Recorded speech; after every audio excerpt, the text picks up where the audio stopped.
ఆకే ఎందుకు కోస్తున్నారు? ఇది మునగాకమ్మ పప్పులో పెట్టుకుంటే సూపర్గా ఉంటుంది. పప్పులో వేస్తే బాగుంటుందా? బాగుంటుంది. ఇది మీకు తెలియదట్టుంది, నేను వండి చూపిస్తాను. పప్పు అదిరిపోయిద్ది. ఈ కొమ్మలన్నీ చిన్న చెదరు.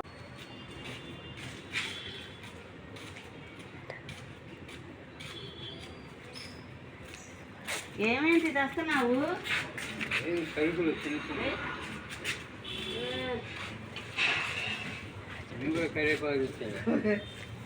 సరే సరే.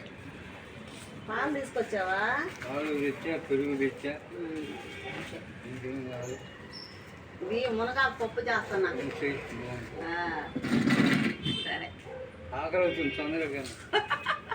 ఆకలా అప్పుడే? టిఫిన్ కూడా చేయలేదు ఇంకా ఇవాళ. ఇంట్లో పెట్టు. నీకు ఈ పప్పు చేసి ఇస్తా. చల్లగా ఉంటుంది, తిందు కానీ కడుపులో చల్లగా ఉంటుంది. సరే. అసలు ఇది మునగాకు చాలా మంచిది అంటారా, ఏదో యూట్యూబ్లో తెగ చెప్తున్నారు కదా. నువ్వు ఎప్పుడు తినలేదుగా.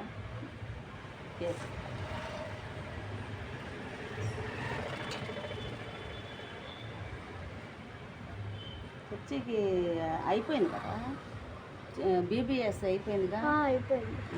ఏదో మేము వచ్చినప్పుడల్లా డ్రామాలు దేవుడి పెట్టేవాళ్ళు. ఇప్పుడు పెట్టట్లేదా? అప్పుడు క్రిస్మస్ కాయి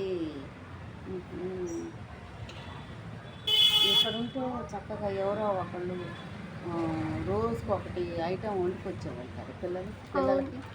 మరి అక్కడ కూడా అలాగే వండి పెడుతున్నారు అక్కడ కూడా.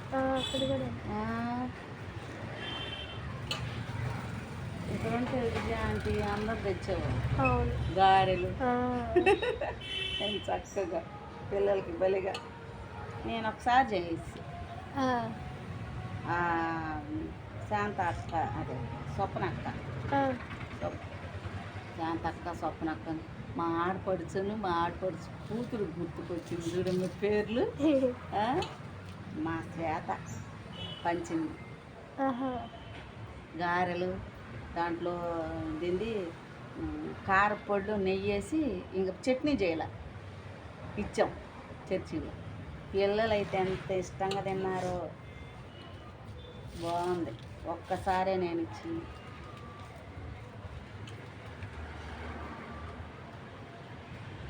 అర్జెంటుగా షాపులో మధ్య పని చేయాలి ఇస్తారు. ఓకే, మా షాప్ దగ్గర వాళ్ళే సామాన్ కనుక్కుంటారు.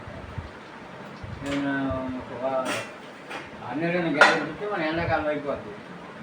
అలానే కనుక్కుంటా. చూసామా టమాటాలు ఎక్కువ పడ్డాయి అనుకుంటా. ఏమన్నా అది